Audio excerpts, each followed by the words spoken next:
Hi guys, welcome back to my channel. Thank you so much for being here and for joining me.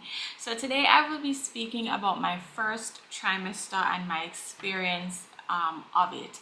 I feel like I'm working backwards in a sense because I spoke about my birth story last week, but that's okay. We're gonna get through it all. We're gonna get through it all. It doesn't matter the order. We're gonna get through it all, right? So in my first trimester, I had what you call HG. And HG is the short form for Hyperemesis Gravidarium. So I'll be giving you a little definition here. According to Medline Plus, Hyperemesis gravidarium is extreme persistent nausea and vomiting during pregnancy, which can lead to dehydration, weight loss, and electrolyte imbalances. So at first, I'm not even gonna lie, when I found out I was pregnant, probably the first week, I was like, oh, this is cool. This is cool. But then it hit me. I'm telling you, like, I would breathe and vomit, drink water and vomit. Like, it was bad. Like, it was so severe. But it really didn't start off so severe now. Like, it got progressively worse. At first, it was just like extreme nausea. I would throw up here and there. And it was okay. It was manageable. I worked in, well, I still do work, but I work in the hospital setting, and it was okay in the sense where I could get like help readily, right, when it was manageable. And I remember I went to my doctor one time and I told her, and she was like, yeah, if you want, I could get you some IV fluids and get you on a schedule for that. And I was like, no, it's manageable. Like, I'll just stay hydrated, do what I have to do, stuff like that. She's like, okay. But I remember one day in particular, I was at work, and mind you, I'm at work, I'm doing my thing, and I work in a fast-paced setting. So I'm at work doing my thing. And then I felt bad out of nowhere, so I ran to the bathroom. And when I was in there, guys, I kid you not, thank God the bathroom I went to is right by the nurse's station, because I just had to call out for one of the nurses I saw right before I went in there. And they had to just wheel me out, get me into an infusion room, and just set me up with IVs instantly. I was flushed, like my face was flushed. I got pale, and it was just like, bro. So at that point, I was like, all right, I can't do this. Like, I have to like make sure I'm doing what's best for me as well as my baby that's growing. So when I realized that it got to the point where I was losing weight, and I'm like, this is not normal. If you're pregnant, you're supposed to be gaining weight. Like, you have a whole baby inside of you that's growing, so that should add to your mass. I was losing weight. I'm a maga already. I was 112 pounds when I got pregnant, and I went down to close to 100. Yeah, I went down to close to 100. So it was bad. So when I spoke to my doctor, she was like, okay, we'll send you to ATC and get you some infusions. Guys, I legit got, was it every week or every other week? They wanted to do every week, but I was like, I can't. Like, I'll do it every other week, because I feel like before I even get to that, when I went to my first ATC appointment, mind you, when they made the appointment, because I have the app on my phone, I'm like, why do I have a 4-hour appointment?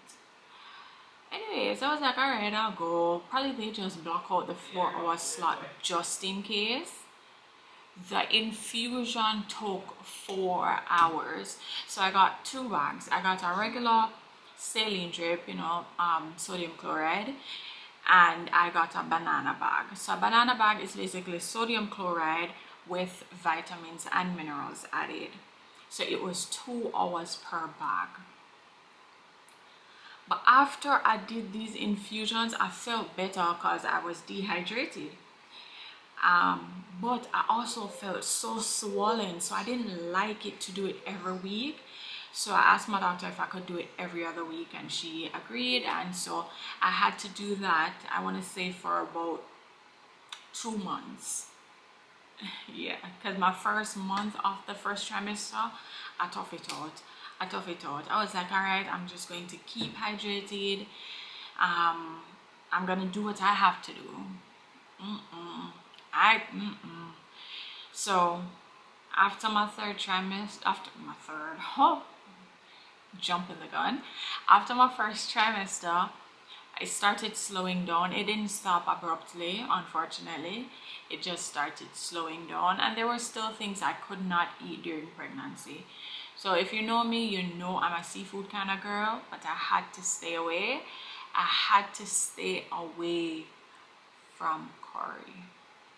And if you know me, you know me and curry go hand in hand. I had to stay away. So certain things that I couldn't eat during the first trimester, I started eating back, but certain things just stayed the entire time. I was so convinced that even after pregnancy, I would not eat curry goat. Thank God it came back. My yearn for it, because I love me some curry goat. So my appetite for it came back, thankfully. But I'm telling you guys, the first trimester of pregnancy was tough. So if you know anybody right now going through HG, or you know, you see them pregnant and they're having this extreme nausea, extreme vomiting, like they can't keep anything down, breathing oxygen gets them sick. Advise them to stay hydrated, drink lots of water. I bought this 1/2 gallon bottle, and I would try to drink that a day, and sometimes it was hard, sometimes it was manageable, but you have to push yourself to do it, right? And I remember, major point, I remember I used to be so worried, because I'm like, I can't eat anything. What is my baby getting? My baby needs substance to grow. Like, what am I doing? And my doctor told me, she was like, Ty, I won't even give you dietary restrictions until your second trimester. Right now, I just want you to try to survive. And when she said that, I was like, okay. And she looked at me and she was like, you understand what I'm saying? And I was like, yeah. She was like, okay, as long as you understand, nothing else needs to be explained. Survive. That's all you need to do right now. Survive. And I'm telling you, I have a pretty happy and healthy baby girl. So if, as I said before, if you know anybody going through it, or if you yourself is going through this, trust me, it gets better. There are some people I heard that goes through their whole pregnancy with HG. My heart genuinely goes out to you. I'm so happy I got some type of relief. But I'm telling you, just stay strong. When you see a baby's face, you'll forget all of that. But I'm telling you, it's hard. It is hard. So my point is, eat what stays down. Don't force yourself to eat what is healthy or what you think is best for the baby. Eat to survive. Eat what will stay down. Just as long as you eat something to give your body some type of sustenance, do that. Drink lots of fluids. Stay hydrated. But if the fluids are going out faster than you can put them in, seek help from your doctor to get IV infusions. It really helps. I'm telling you, it really helps. And also rest. You need to rest and not burn up all that energy so fast. So remember, you can't really eat much, and when you eat a little bit of food or whatever it is that can stay, you don't want to burn that too fast and just use up all your energy. So rest. Fourth and final thing I have to say, it gets better. It gets better whether you get relief after your first trimester or you go through the whole 9 months and you see that bundle of joy, you hold that bundle of joy, it gets better. Okay, so share this with someone who is expecting, to let them know about this beforehand should they experience anything like this. Share it with somebody who you know probably is going through this and will need some type of encouragement to know that it gets better. Or if you had no clue about this, comment and let me know, like, hey, I really didn't know about this, or anything you want to say.